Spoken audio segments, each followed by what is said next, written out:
I don't believe in the god of tits. Hello, everyone, and welcome to Grief Burrito. I'm Harrison. I'm Lulu. And that is it. It's just us two today, joined by one amazing guest. Jordan is not here on his week off, and Nick is in the penultimate stages of house being corrected, I think. Is that right, Lulu? He like is His house indeed fixed.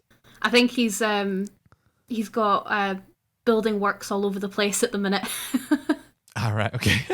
Well, we'll see him next week. Yes. Today is going to be Indie Corner, and we are going to be joined by James from Monster Finger Games to talk about his latest game, Alien Scumbags. And he was nice enough to send us a copy of it. So, Editor Jordan, please kick off the intro. Let's go.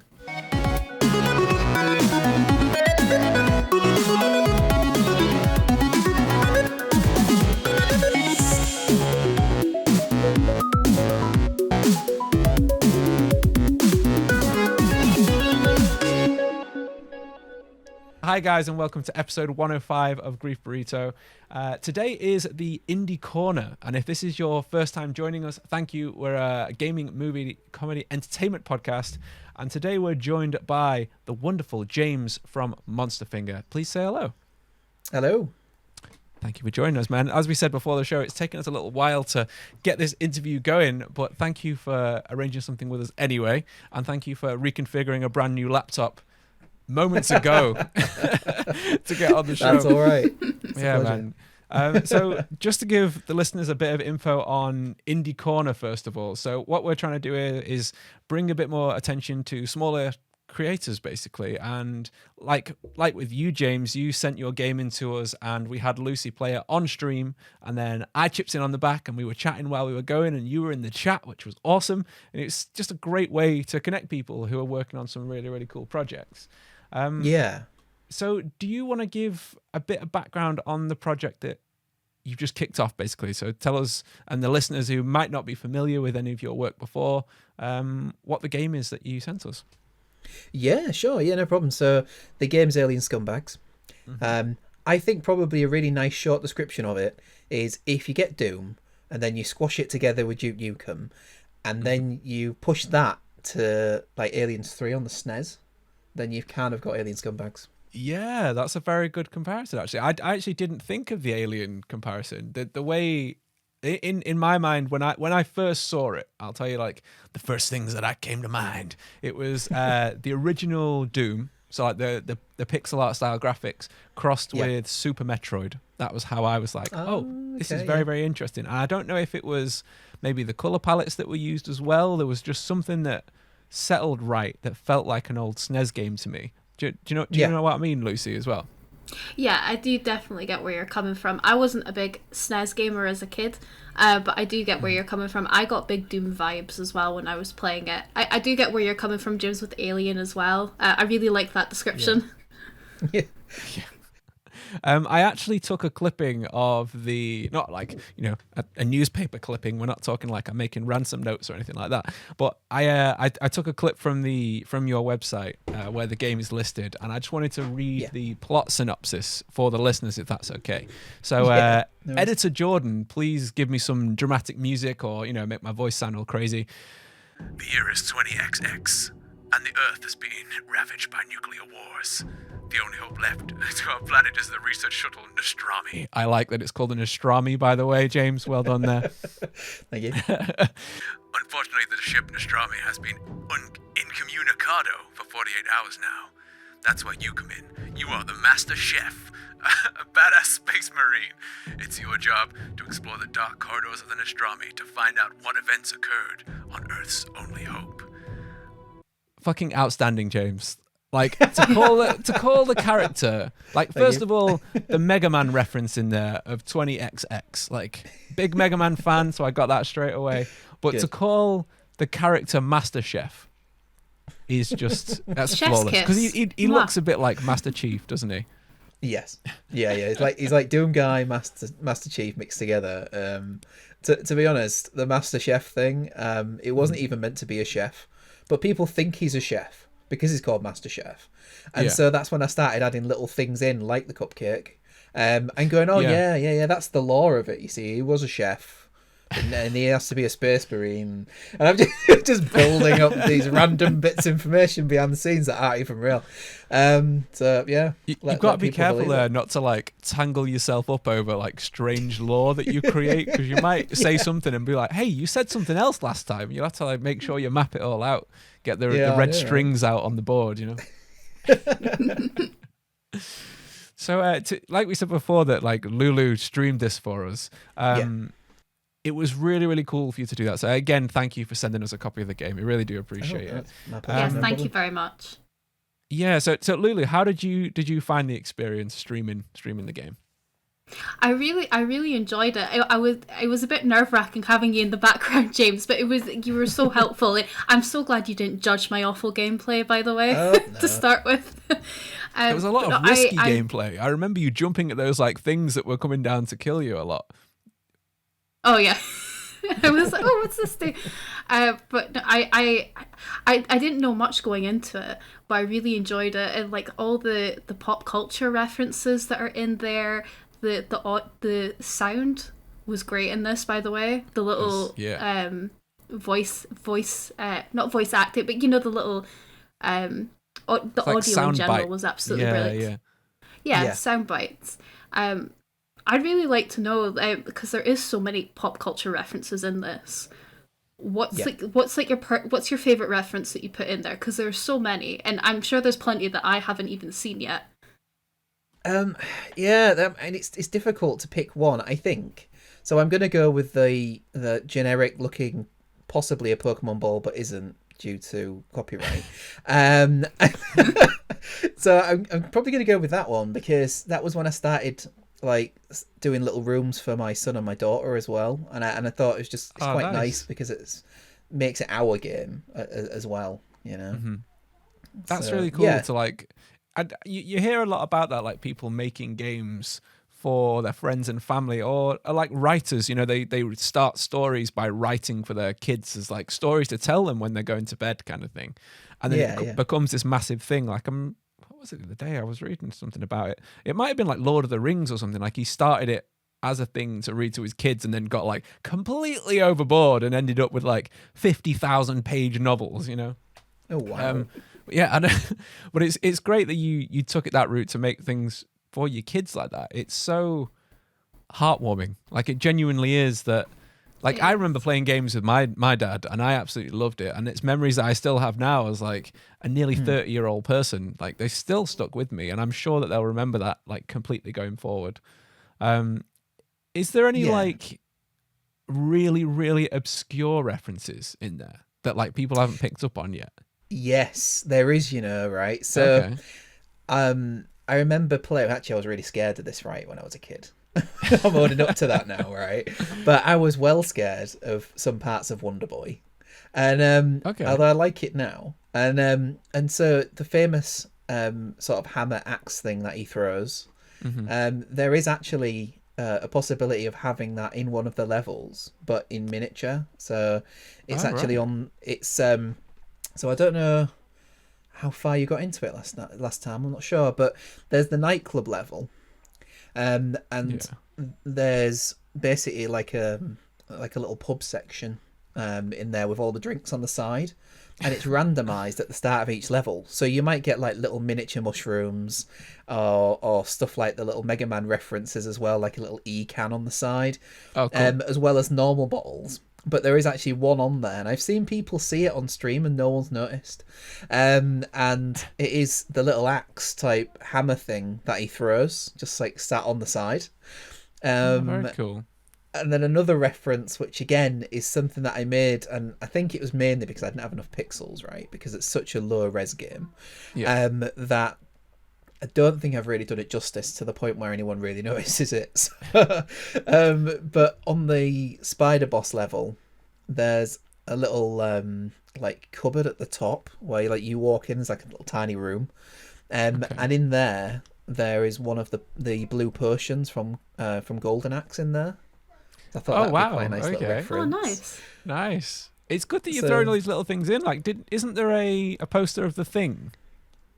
Yes, yeah, like a little pixel art version. Yeah, I noticed that, and I was like, yeah, I dig that, because John Carpenter's The Thing is like one of my favorite horror films, and like Lucy, you're a massive horror buff as well, aren't you?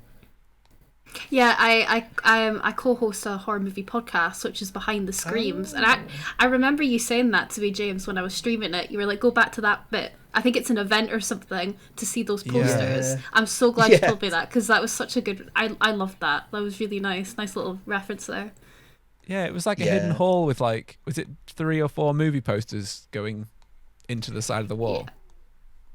Yeah. So there's actually only one movie poster in there.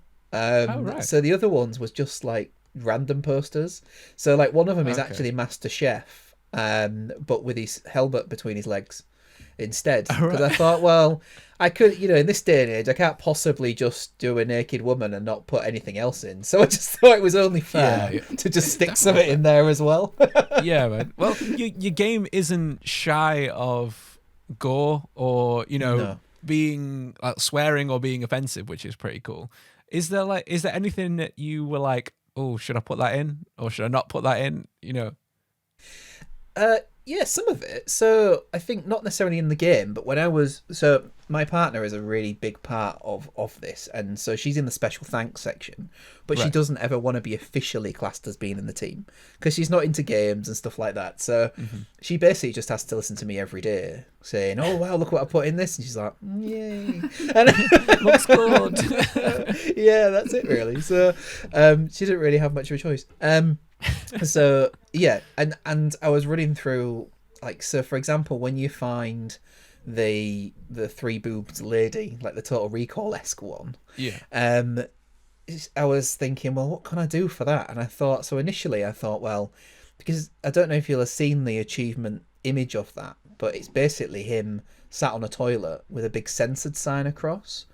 But originally, and a toilet roll on the floor, nice. Just to really sort of drive it home, and then Jordan, bleep all that and just have me shocked, like, oh my god.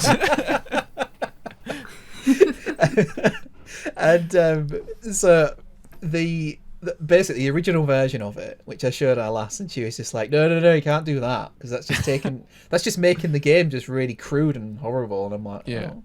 And this was like, instead of a censored sign, the idea was he had his hand where it would normally be, but instead it had a giant sort of black sort of like mosaic-esque looking thing in front of it instead, to just basically just take the mick at like how it was so humongous. So then I changed that, and then I made it into like a mosaic of just sort of the colour of skin sort of thing instead. So it was like a Mickey take of what they do on TV when they censor stuff. And she was like, no, you definitely can't do that, because that definitely looks like That's even worse. So I know, right? So then we just settled with just put a giant word censored on it instead. And pretty much that's kind of it. So I think from a gore standpoint, I've gone pretty much as far as I could possibly go with the pixels I've got available. You can only stretch so far with pixels, but you do it justice. Like, the art style is very, very nice. Even like you were saying that you couldn't fit much detail in. A lot of the times you find that the limitations of games are what really drives character home. So whether it's like limitations in hardware of old games for story and stuff, think like Majora's Mask, that kind of thing. Where they had to stick with the small town mechanic, and it's the same with art as well. Really, if you nail home that you want to stick with, is it 16-bit that you've gone with? Oh, you know what? It's more like an 8-bit game, but with added effects, really. So you wouldn't believe how tiny it is, and I can't remember off the top of my head how small it is anymore. But I think, let me just see if I remember it. It was something like, I think like 108 high by 208 wide or something like that. That's all it is. Oh, okay. Yeah. So and the reason for that was because it started as a game jam. So this was like a 48-hour thing. So I was desperate to sort of push something out as quickly as possible. And it actually started out as an Alien fan game. So it was all meant to be sci-fi related. And the first thing I thought was, it'd be really cool to do like, an Alien fan game instead, but obviously we couldn't call it an Alien fan game because there was scores for originality as well. albeit my Right. game scored quite low on that. And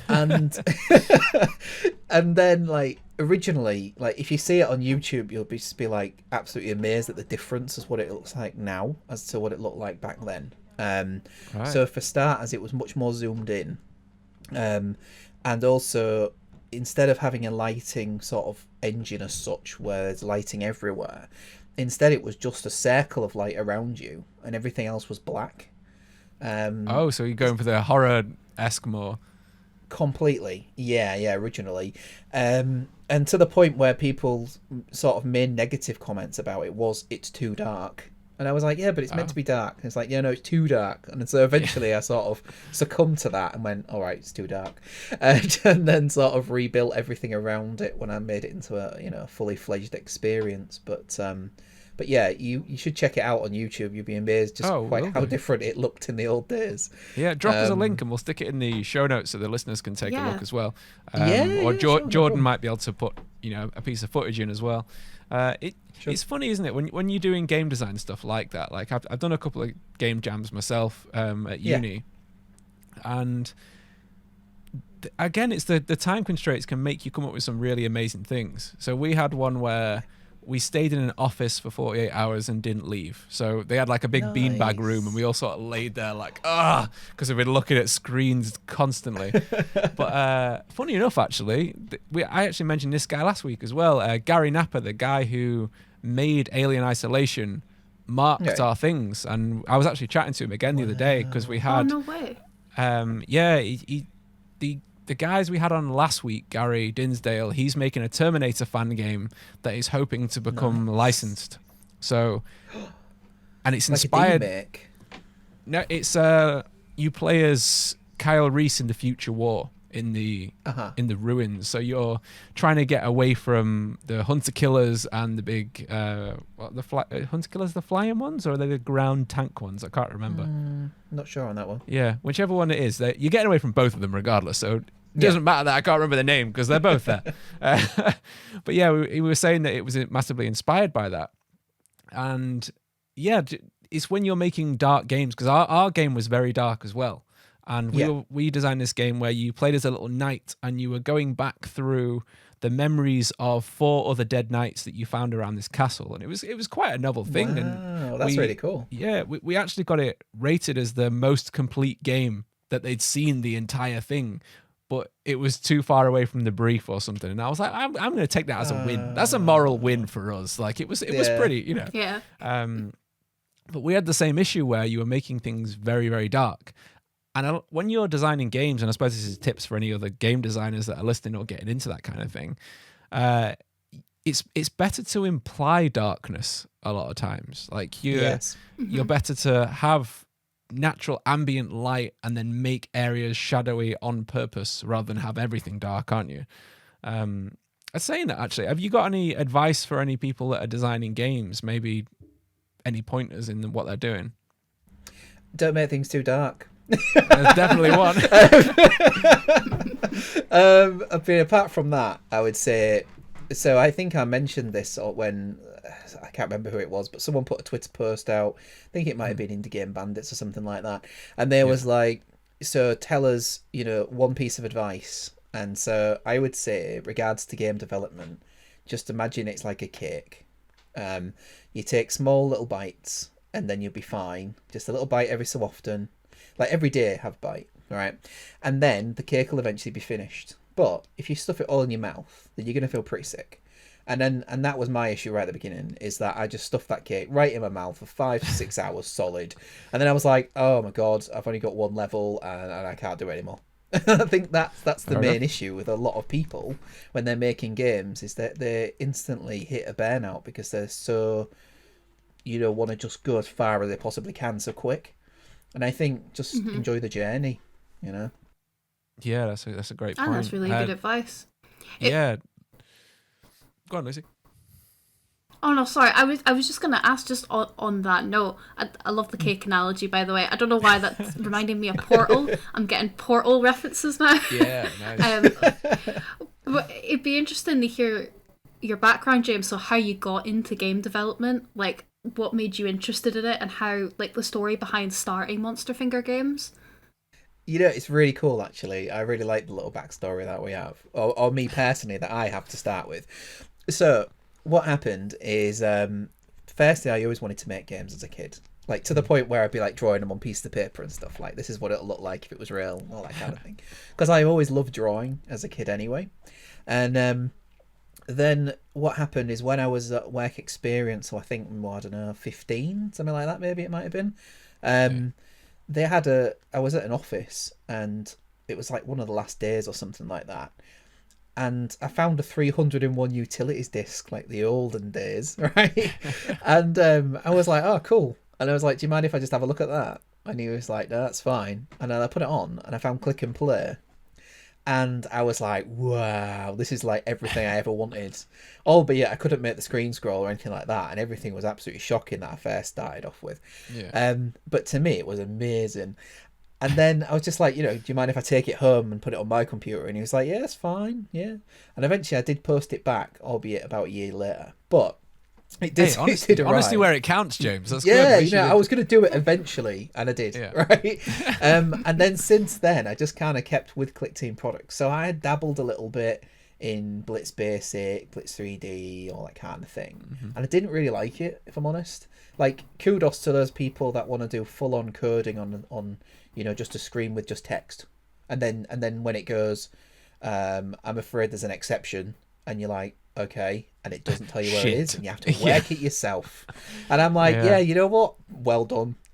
But for me, it's not my thing. I think I'm more of I enjoy the artwork and sort of the more visual appeal to things like Click Team, Game Maker, Construct, that kind of thing. Oh, Game Maker was good. I had that when I was a kid. 'Cause I got Dark Basic and tried to learn that, and it's the same thing with all the code on the screen. And I was like, fuck this.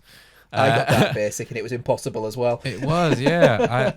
And then I got Game Maker 3D, I think it was, and then RPG Maker I tried as well. That was quite cool.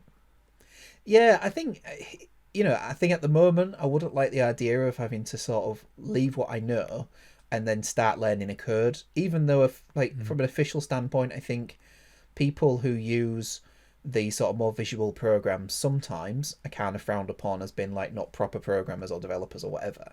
And I'll accept that. But at the same time, I've still got games out, so it doesn't matter. Do you know what I mean? Yeah, exactly. You've got stuff working. You still create a product at the end of it, so who cares how you got there in the end? Yeah, exactly. So what is it you're using at the moment then? So I never remember if it's called Click Team Fusion 2.5 or just Click Fusion 2.5, but I'm going to go Click Team. But yeah, it's a Click Team product. So exactly the same company who made Click and Play in the olden days. And then I kind of just followed them along. And then I was like, then I went on to Game Maker, and then I went on to Multimedia Fusion 2, and then like the developer edition, and then finally I'm now at the latest one, which is Click Team 2.5. Got their developer edition. I've never even heard of that one. I've never even heard of Click Team. It was like one of the very first ones from what I can gather, because it came out, like Click and Play came out in 95. Oh, wow. I'm pretty sure it was 95 anyway, but definitely in the 90s. Like, it's old. No way. Lucy, have you ever tried making games with anything like that? I have to say I haven't. The closest I've got into any form of coding is like Dreamweaver at university. So Dreamweaver. So it's not anything I've ever delved into before, but I'd be willing to try it. But yeah, it's interesting hearing from your guys' perspective, because it's all a foreign language to me currently. Yeah, it's good fun, isn't it, James? Yeah, I love it. Yeah, definitely. And I think, like for example, my friend who does all the music, he's now learning I think C# or something like that. And he's saying, they're called different things, but actually there's quite a lot of similarities to what we're doing, because ultimately, Click Team Fusion 2.5 is built on C++ anyway. So it's already got the underpinnings of it. Yeah, so, any kind of language that's built around C is what they call, is it object-oriented programming? Yeah, object-oriented, I think, isn't it? Yeah. So everything's pretty much built on that, even going into like C#, C++, and then in like the Unreal Engine, which I've I used to use Unreal and mainly Unity. Like Unity's a great engine, really, really powerful. It's very it's a lot more user friendly the way they've laid it out now. Like it's the new version's great, and you can get what's called like visual programming, where you've got it's like node based. So you'd have certain functions on screen that I'm trying to describe this for listeners. It's quite hard when you can't see. Like Jordan could put an image on this for the YouTube channel, but it's hard for audio listeners. You have like boxes that do different functions, and you wire them together with like little cables, and that's programming. And then you can open up the functions to change what they do. Or you can do full programming. Yes. But it makes it loads easier for people who aren't particularly programmatically minded, like myself. Like I'm an artist, so looking at loads of code on a screen numbed my mind to a point where it didn't go in. You know, Agreed. I understand it. Like if I'm looking at code myself, I understand what the if statements are doing and the if else's, and you know, I understand it. But when I come to write it myself, it's just not there. The knowledge just doesn't come to me at all. Yeah, no, I'm exactly the same. I had somebody who basically, as a kid, I found his game and I was like, this is amazing. Mainly because it was basically like he was a little car driving around, and had the Knight Rider music on it, and I love Knight Rider. I was like massively into it. Nice. I still like it now, and so I was like, your game's amazing. And he was like, well, I'll teach you how to code if you want. So I was like, yeah, brilliant. And then he started talking to me. I was like, no. Ah, no, this is not brilliant. This isn't going to work, is it? So, yeah, not for me. So when you're working in the click team thing, how does it work there then? How do you actually, like, what's the process of making a game in there? If you can sum it up. You know, yeah, sure, no problem at all. So I suppose it's, I guess, sort of in a very similar sense. So you have to think, you know, computationally. So you'd create an event. So probably the simplest thing is bullet hits player, for example. Right. And then you would go along and then you would create what the conditions would be for that. So, or is it conditions then event, whatever, one or the other. But basically, James, you should know this. You're making a game. I know. It's been forever. I've been doing this for 17 years and I've still forgotten it. But yeah, basically, you just go along and you just say, this is what happens if that happens, basically. And then you say, like kill player, or you know, or take off hit points, that kind of thing. Exactly. Yeah. So like take one off the alterable value for the player, for example, stuff like that. So that's it in the simplest form, but obviously it does get more complicated when you actually start having to, like, you know, put together actual like typed conditions and things like that instead. Right, so like custom functions and stuff. Yeah. So I mean, like right at the beginning, I think this was, it was prior to doing Monster Finger games. I was doing sort of like a fan game for Carmageddon, and I started with that, and like it basically lots of people got involved, and then it kind of fell apart because it was like turned in from like a one person's idea to everyone's input, and then eventually like stopped being a 2D game and was like, oh look, we'll create 3D images for the map, and I was like, oh okay, yeah, this sounds great, and then all of a sudden it all just fell apart.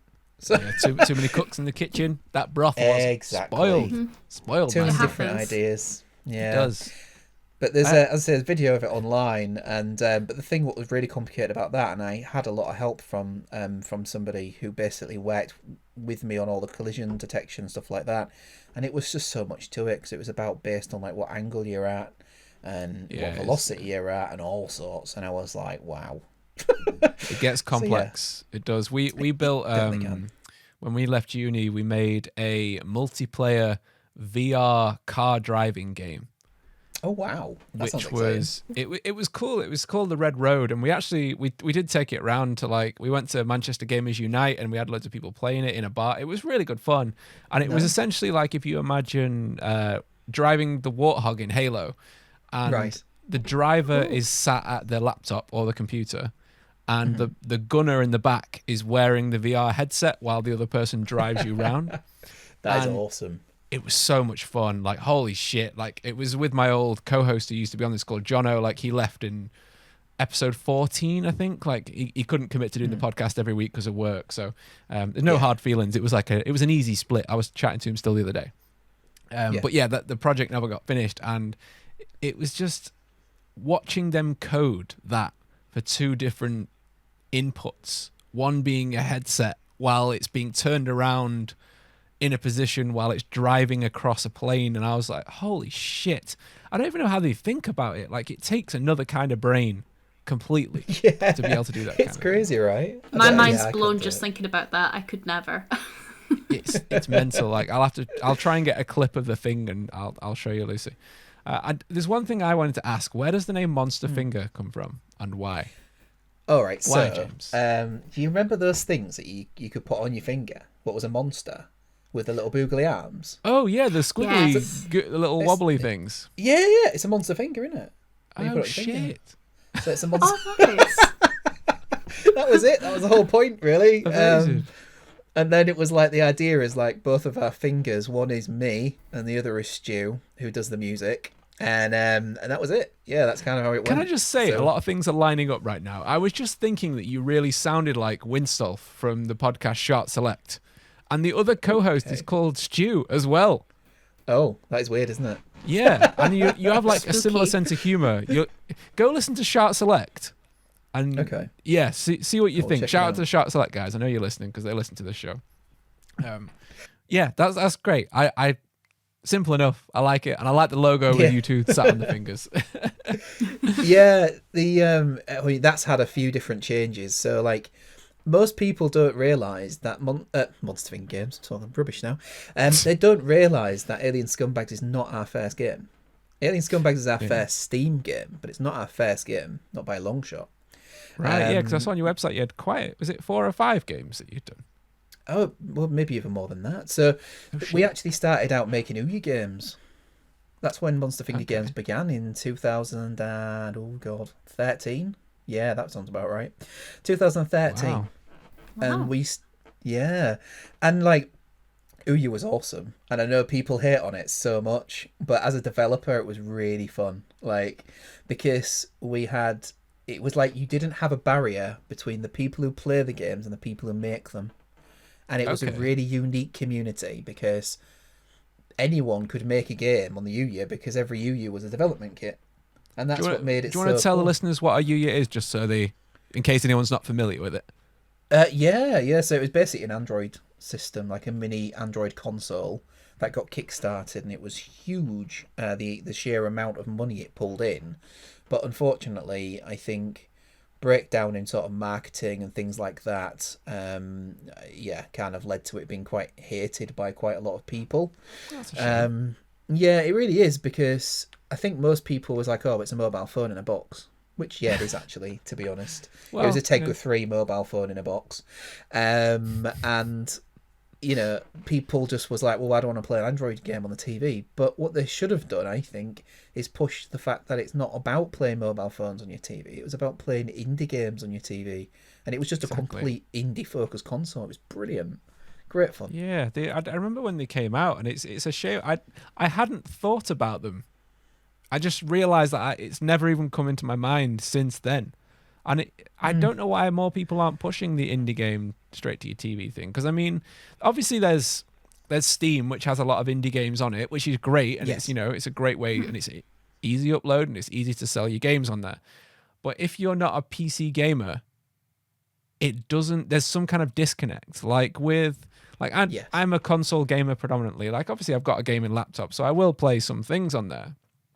But there's something about being able to sit down on your sofa, pick up your control, and play on a TV entertainment system. Yes, I agree completely. There needs to be some way that people can play indie games more on consoles. And I know that Nintendo's got a pretty big log of indie games. They've sort of like let their guard down for all of vetting games. So you do get some questionable games on the Switch now, if I'm honest. Waifu-related games I've seen. Exactly. There's so many waifu games. What the fuck has happened There to Nintendo? actually is, though. They're just like, Nintendo is just like, open the floodgates and be like, fuck it, yeah, dump them all in here. We'll have them all. Not like the old days. No. They used to be like, it's Mario, Zelda, and Metroid, and that's all we want. We don't want any third-party shit. And now they're just like, anyone. Yeah. What's your... Oh, go on, Lucy. What were you saying? No, I was just going to jump in and say it's a really fair point because I'm predominantly a PC gamer, but like playing on console, because I still do love my Switch and PlayStation. It's an entirely different experience, isn't it? Like you say, sitting on your sofa playing a game, and yeah, like if you don't have access to Steam, there's so many good small indie games that PlayStation Game Pass, you're missing out on. So I would like to see that more as well. Totally. Yeah, no, definitely. And as I say, I mean, I make games for PC, but I don't actually play games on PC. So, I'm so exactly weird. the same. Well, you do now. You got your new laptop. You will be doing now. Well, yeah, possibly, yeah. I tried Forza 4 on it today and I was like, wow, we can play it. I was like, that's amazing. So shiny. Yeah. It came with a loot box as well, which I got a little too excited about, really. I was like, oh my God, there's an extra box in it. And then I pulled it out and was like, I've got a dragon keyring and everything. Nice. You know what? Saying that, your game would go really well on the Switch. I know, it really would. And I'd like it to. But, you know, like, I think the thing is like, the game is doing all right, considering I messed up the launch, basically. What did you do? Post it? Put it in the mailbox? What? Ruined it. So this is like a massive regret for me, right? Because I feel like it could have. I think the game is a hidden gem in the indie scene, in my opinion. It's good. It's great. I think so. Yeah, I mean, and I don't say that because it's just me thinking it's good. I was going to say, you made it, so you're biased. Obviously.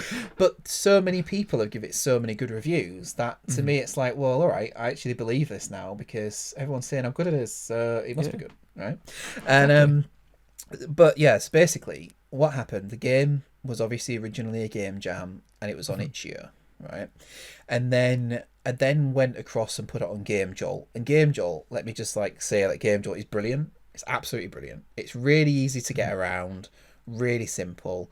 And also the guy, one of the main guys who runs it, who I've spoke to on Twitter a few times, is brilliant. Real nice guy. And so, yeah, very different beast to Steam, obviously. But the problem is it's very much pushed towards free games because that's how it was built originally. And so earning any money on it is virtually impossible, in my opinion. So anyway, so I was running with that. And in my head, I was thinking, well, the game's already out. So if I, and release it for Steam, then is it not going to be kind of like, well, the game's already exists, so actually it's not really out. It's not really new, is it?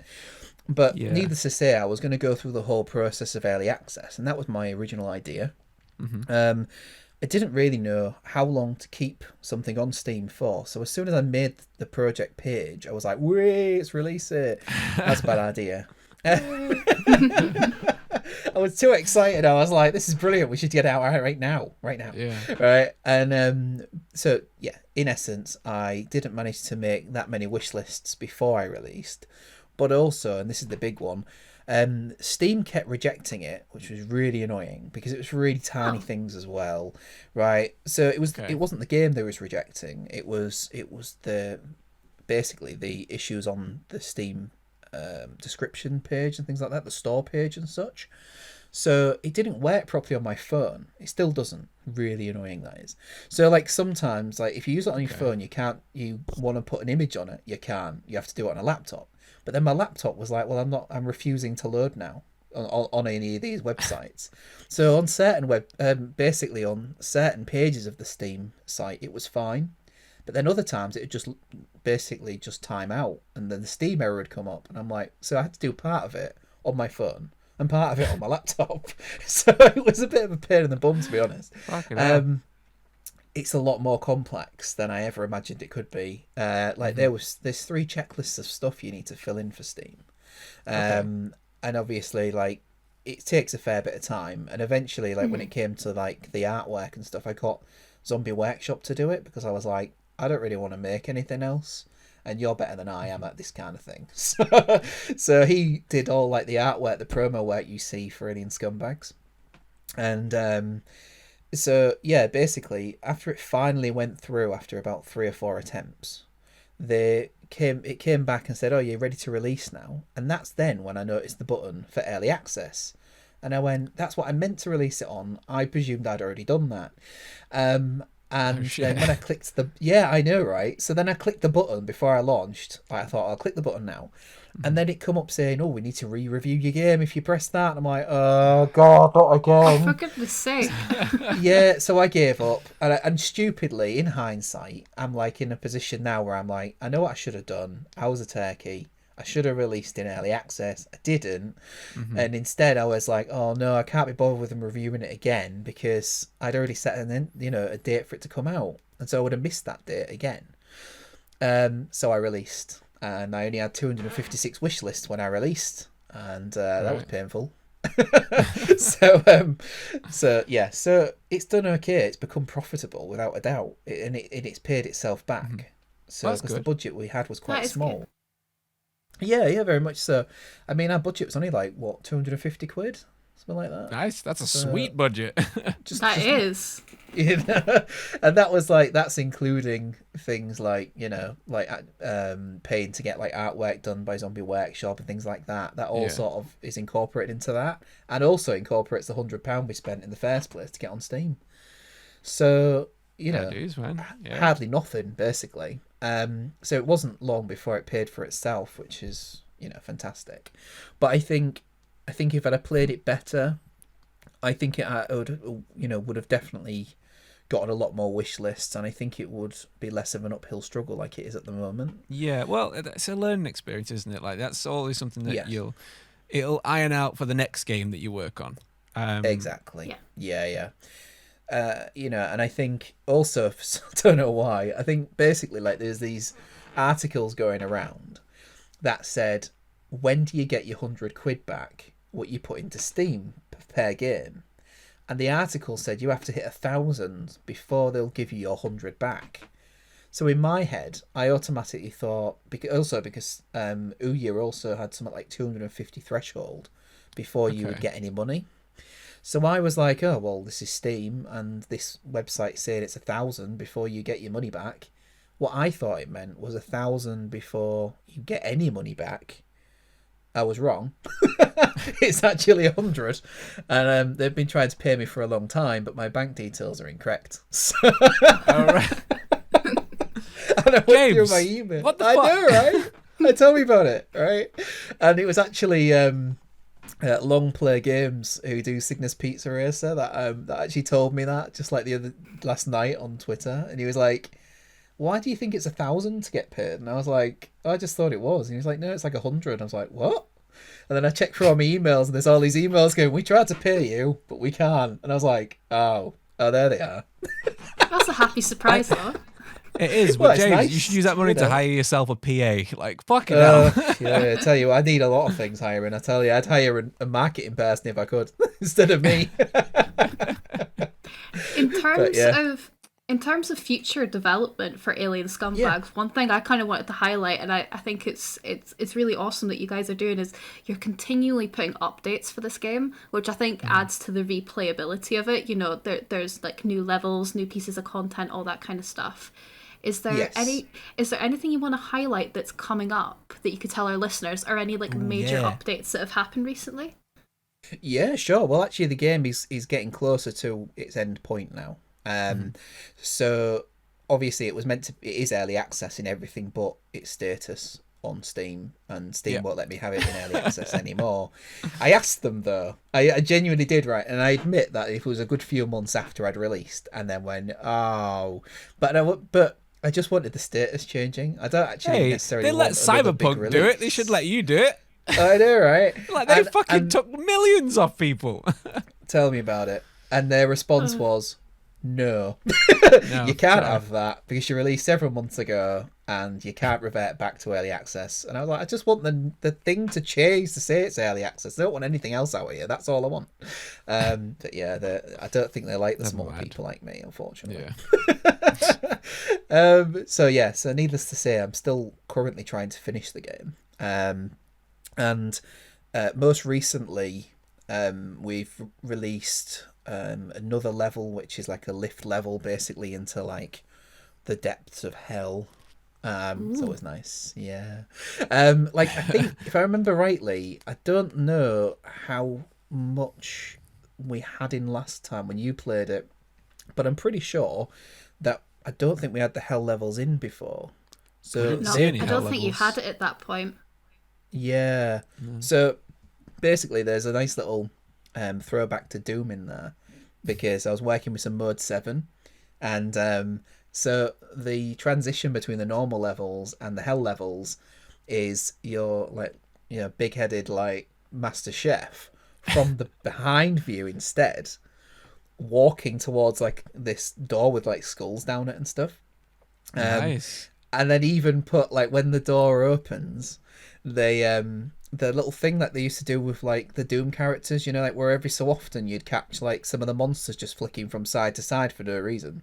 Yeah. They do that kind of weird dance as you're coming towards them, because I thought that's a really good little reference. See if anyone notices it. That is brilliant. Okay, I have to get to that level ASAP. Yeah. Just to see that. It's just Make like sure little you clip bit. it, Lucy. I will. It's The like a little attention to intro detail you do, screen. man, is Basic. impressive. Thank It's, you. yeah. This is something we were talking about with Gary last week as well when he with his Terminator game. It's like it's things that make the player go like, holy shit, this person cares about this game. Like it's not a cash grab, it's not a money thing. There's genuine entertainment value for the person even making it. Like that made you laugh, yeah. James. Yeah, And I love that's it. how people are gonna know like, oh shit, that was cool, I added a mini game in into the game. I've already like showed it on Twitter because hardly no one ever saw it. And to be fair, it was originally just going to be one of those little secret Easter eggs that one day someone would notice. And then I've now just thought on the next update, I'm actually just going to put a big sign on it to say this is what happens, because it's so much fun. Yeah. But basically, it's a keep you up game on the level where there's like these big purple spiders coming down. And what you do is you shoot the spider and the head flies off, but it's in a ball shape. Right. And then you just header it as many times as you can, and there's like a little number that goes above your head to tell you how many you've done. And then I did it just purely for myself because it would be a bit of a laugh, and then started adding trophies because I got a little bit addicted to this little mini game. So now you can get like a bronze, silver, gold, and a special Master Chef trophy Nice. as well Nice. for doing like 30 keepy-ups with a spider's head. So that's nice. You get addicted to your own little game mechanics there. I know, right? I love it. It has a little cheering sound as well, which is completely like different from any of the game whatsoever. Just these random cheers going on every time you hit a certain milestone. Is it I like love the grunt's birthday cheer on Halo? Do you remember when you get the headshots and they go, yay? It's very similar to that, right? Amazing. But like with like a little applause in the background and people cheering at the same time.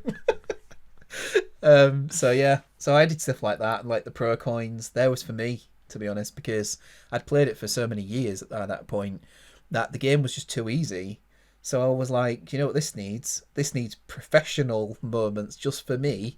So I added pro coins in just for that.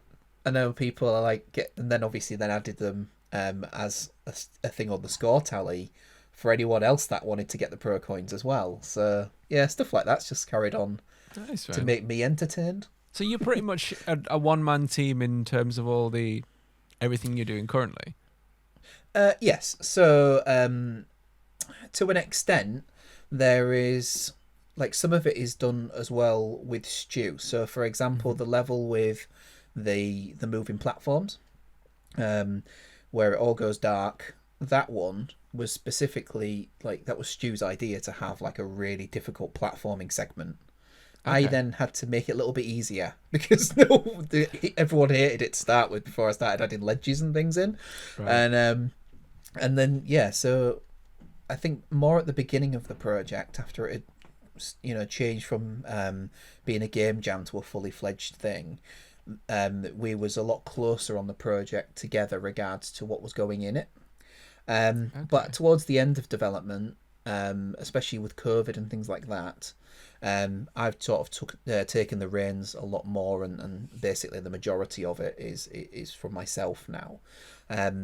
Music wise, he absolutely smashes everything when it comes to the music. I love the music that he's Music's made. brilliant. It is really absolutely good, fantastic.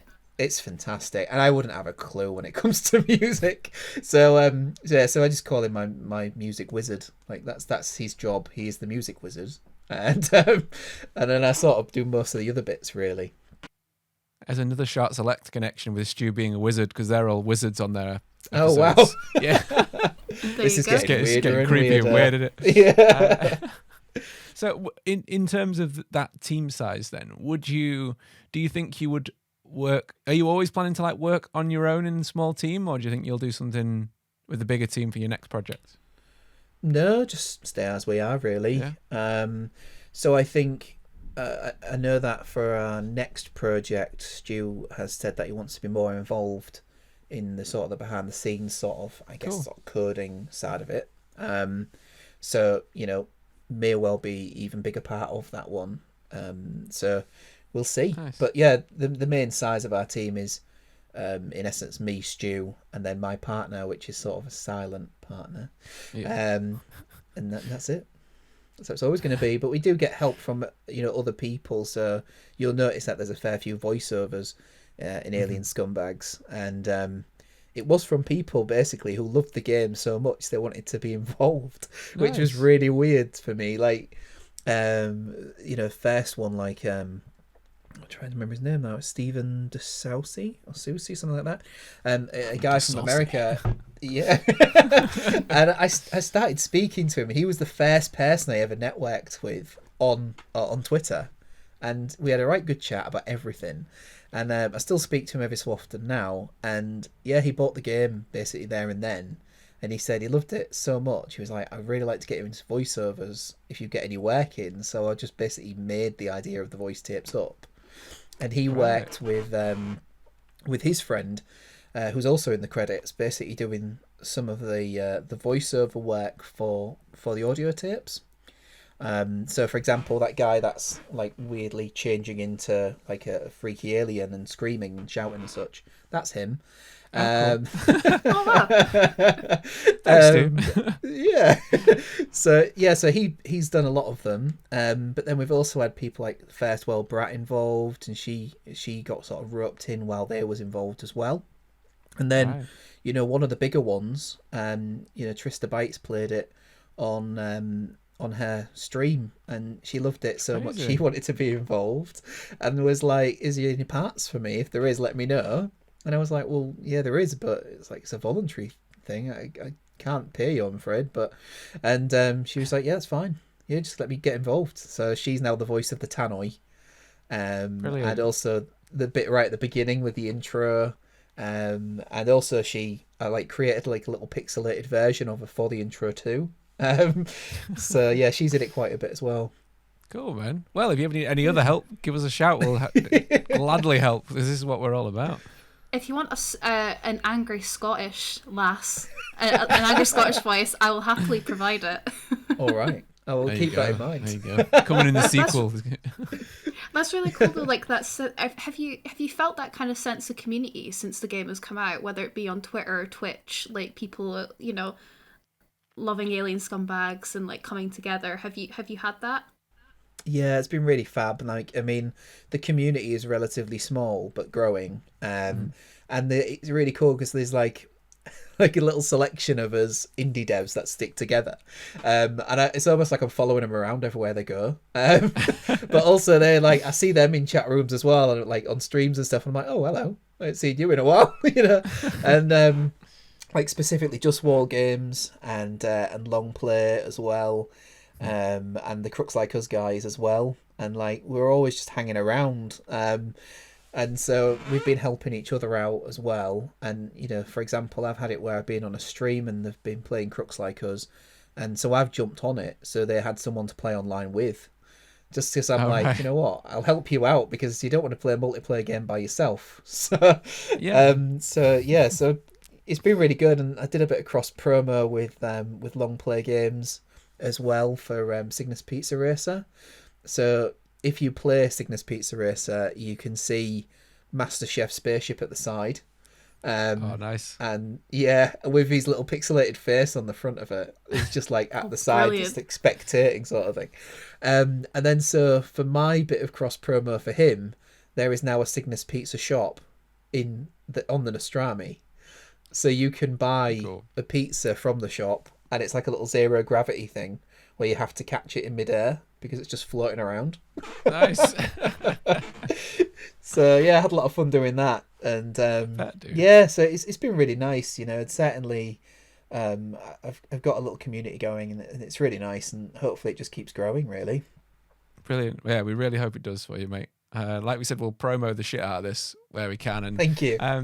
Oh yeah. Speaking for of sure. which, I mean, we're coming up to the end of the episode, so I don't know if you want to tell everyone where they can find you, if you want to plug it, where it is on Steam and everything.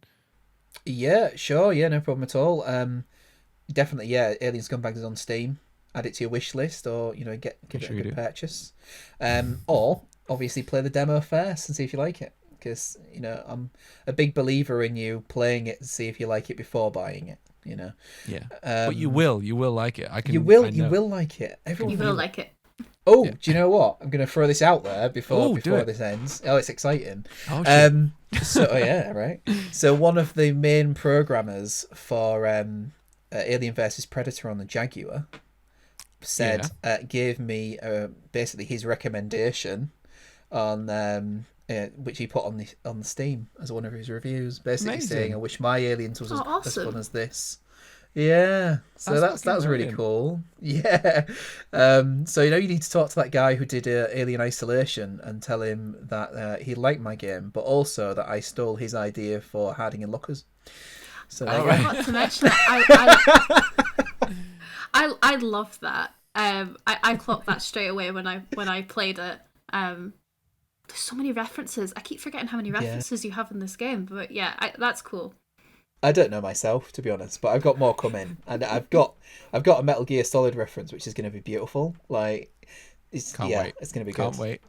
I'm excited. I just don't know whether or not I'm allowed to use like the alert sound or not, so I don't want to obviously push my luck too far. I think barrier is relatively close. Make one that's similar. Just make it very, very close, and just Yeah. just say, well, it's a different sound file. We made it from scratch, so as long as it's that, it'll be fine. Well, exactly. Where are you on socials, by the way? Do you want to tell the listeners where they can find you on Twitter and everything? So yeah, KK Indie Game is our name, based on obviously on the very first game that we started a long time ago, and I can't remember the other ones, if I'm honest. I'm gonna send links. No worries. I'm gonna send links. That's gonna be Yes, better, put links. I'll 'Cause stick I'm it, I'll stick them in everywhere. the chat. Yeah. I've even got TikTok as well, so Nice. there is Alien Scumbags on TikTok. I like to spread myself wide as far as I can. As well as that, there's also a merchandise shop, which is awesome, and you should buy things. So you can get a Monster Finger Games t-shirt with the logo done by Zombie Workshop as well. Very cool. The new one. And there's also Alien Scumbags t-shirts and hoodies and socks and everything. So there you go. Get some All of that. about the socks. All about the Alien Scumbag socks. Oh yeah. Well, they're actually Monster Finger Games socks. I tell a lie. But there is a really cool one, which is basically just called Enter the Abyss, which is a screenshot of when you're walking towards that door that I was telling you about. Okay. And it just has Alien Scumbags on the back. That's beautiful. Nice. I'll check it out. Definitely check that one out. Nice. Yeah, man. Buy some things. Well, thank you so much, Jays, for coming on. Like, this has been... Oh, you're welcome. This has gone really, really quick. It's been a really lovely episode, and I think we've got down to the depths of the monstrous fingers that are all upon your hands. It has been really fun. Yeah, I've really enjoyed it. Yeah, thank you, dude. Right, so listeners, if you enjoyed this episode, please make sure to leave us a like, a review, and a share. If you're watching on YouTube, make sure to subscribe and all that shit that everyone else says. If you want to find me, you can find me at HazWild on all the socials, and you can find the podcast at Grief Burrito. Lulu, where can they find you? You can find me on Twitter and Twitch at Lulu_Pew for all the gaming things, the gay things, and the spoopy things. All those damn fine things that we love. And you can find Jordan at the Mr. John Core, and you can find Nick at Ruthlessly Ruffles also on Twitch. He's playing soon. Well, once he gets his house back in order, rebuilt, and his driveway finished and all that shit. But yes, thank you for listening, and we'll see you next week. Bye, guys. Bye. Say bye, you two. Say bye. Say bye. Big exciting bye. Shout bye. Woo! Bye. Bye-bye.